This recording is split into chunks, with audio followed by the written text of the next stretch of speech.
All right, we're here at the GameSalute.com booth at Gen Con 2010. I'm Dan, and I'm talking to James Takenaka from Bandai. And Bandai is known for such games as Naruto, the trading card game, and Battle Spirits. What's new for those two titles coming out, new expansions?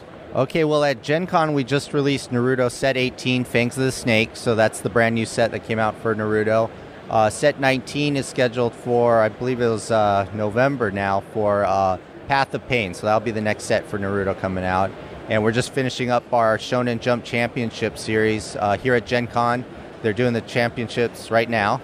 Let's see, and then for Battle Spirits, we sneak previewed Series 5, Dawn of the Ancients, here at Gen Con. It doesn't come out till next month, so a lot of the players here got to play draft and sealed events with the new set. So that's the main thing going on with those two games. Great. And then arrayed here in front of us, you can see the new hotness that everybody's been excited about. Just got debuted here at the show.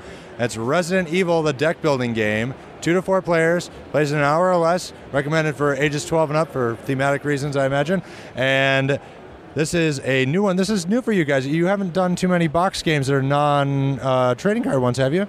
Yeah, trading card game industry is always changing, and so one of the hot things that's going on right now is like the deck building game or collectible card game all in one box. So, well, we're kind of excited.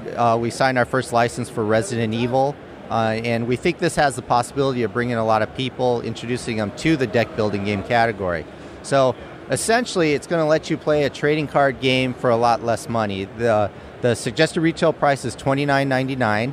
You get 250 cards, and essentially you're going to have a deck of cards that you start with, and as you play the game, you buy cards into your deck. And so through the gameplay, your deck will constantly be changing, and because of the randomness of it, your deck will always be different, because you won't have the same amount of money to buy cards into your deck each turn. And how would the formatting for future expansions be? Okay, so right now the plan is to have the base set coming out Halloween weekend of 2010, and then March 2011 have the first expansion for Resident Evil. So this game covers pretty much Resident Evil 1 through 4, but we're able to go anywhere with it. So hopefully if it becomes real successful, we could try to go after the movie licenses as well. But the plan for Bandai is to release a couple of different types of deck building games, not all a little bit different, not all the same genre of game. Okay. And so the expansions, what would be the format if I'm going to buy the expansion down the road? Is it all fixed or is it randomized? Or So everything is fixed. So that's the great thing. So for $29.99 you get the Resident Evil game, and then in March, probably for something we're not quite sure yet, but like $19.99 you would get like 200 cards that you could either add to the game or change cards in the game. One of the unique parts of this game is you're basically attacking or searching through the mansion. So there's an infected deck, we call it, of the mansion, and you'll find different infected creatures in there. So with each game that comes out for Resident Evil, we can keep changing that mansion deck to different things.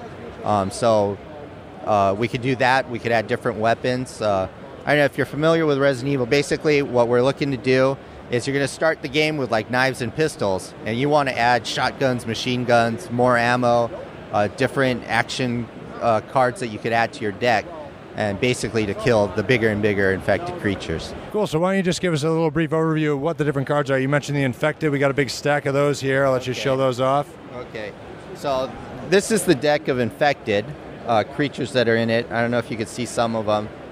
Nemesis is one of the big ones in this one. So when you start the game, you can only do about 10, 20 points of damage, and Nemesis you got to get up to 60. So the way that the game kind of plays, well, I think we covered them up, but ammo is kind of one of the main cards that you start with in your deck, and it gives you ammo to fire your weapons and gold to buy cards. Throughout the gameplay, you could buy better ammo that gives you more gold in order to buy better weapons like a magnum.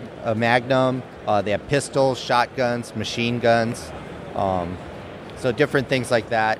When I said action cards, the action cards do things like let you buy more cards, maybe steal weapons from your opponents, different things like that. So you got little character promos here. I assume that's your character that you're playing. So Also, a unique part of our deck building game is you play a specific character in the game. So at the start of the game, you can randomize the deck, and everyone picks a character, and they play that character. The characters can level up based on how many infected creatures they defeat. So they gain different abilities, maybe better with knives, better with rifles, can't be hurt, search through the mansion easier. I assume they can be killed, you can get knocked out? So the biggest thing is you have a health point. So the infected, if you don't beat them, can do damage to you. So like Nemesis will do 40 damage to you in one turn. So if you die, you are going to lose your turn, and then certain things might happen to you if you die. So you don't want to die too many times. So Nemesis is kind of the big one. What's like a regular amount infected? Yeah, maybe I can't even really read the names. I don't know the names. These are playtest cards we have here, so. But like kind of like Zombie Dog is one. Just regular zombie. I know those would do those have like 15 hit points. It looks like, and do like 10 damage. Right. So the whole deck is not full of just the big creatures or whatever. So you have to. So the cool thing about this is you're going to explore the mansion, and you don't know what's behind the door.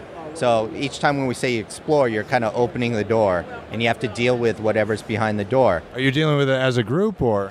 No, one by one. So in another cool thing about the game is there's 3 different modes. So in story mode, it's kind of a race to be the one to kill the most infected and have the most decorations. That's who wins the game. Once you kill the main infected creature, that'll end the game, and we count up the decorations. And can you do it? It almost sounds like you could do it solitaire. You could just be like, I'm going to try and get the best points. Yeah, you could almost play this game solitaire and see how few turns you could, win the game in. But the story mode is pretty much not meant to really help each other. It's just a race to see who can win. We have a versus mode where there is no zombie deck or infected deck. We just shoot each other. Whoever gets the most kills wins that one. And mercenary mode where there's kind of like a timer.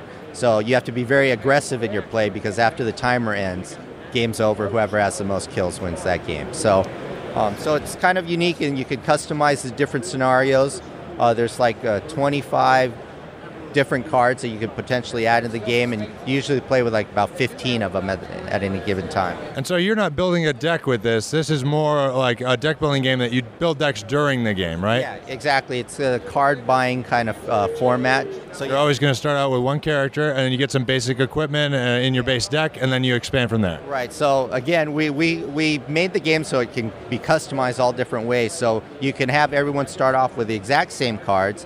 We also have a mode where each character starts with specific cards in their deck. So it again customizes the character even more. So every game will be different because you might play a different character alone. So not only does the deck get randomized, but even who you play, how you play can be randomized. That's really cool. So you got 3 game modes, very much like video games. You got different modes there. And this seems like it's really doing something a bit unique as far as theme within what we've seen with deck building games so far. And it definitely seems like you've got a wide variety of options here. I remember I'm looking at this stack, and there's like a million different weapons and ammo and all that stuff. I think the versions that I like when we play this game are the cards that kind of mess with your opponents as you're playing. So an example is like you could throw a grenade and it does damage to the players that are next to you. So if a guy keeps buying grenades and keeps throwing grenades, he's going to potentially kill you. There's other ones that you can steal your opponent's weapons. So those are the most fun, because I feel like the interaction amongst us is the fun part of the game, not just necessarily racing to kill Nemesis or something like that. That's great. Well, any other stuff you wanted to tell us about Resident Evil, the deck building game? It's coming out October weekend. Yeah, so what we're looking to do, this is just a mock-up of the box, but it'll look something like that, $29.99. We're looking to do a pre-order promotion. So if you order the game before Halloween weekend with your store, there's going to be 3 unique character cards that you can't get in the game. So that's what we're going to be looking. You'll start seeing a lot of advertisements coming out on the different websites and magazines. So look for this game.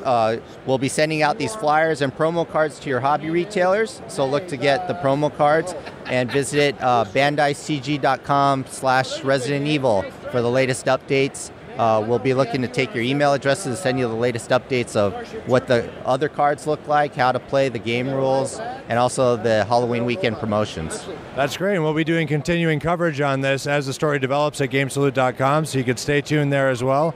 So, James, thanks very much for sharing that with us. So we look forward to the rest of the show, and we hope you have a great one. Great, thanks for having me. Thank you.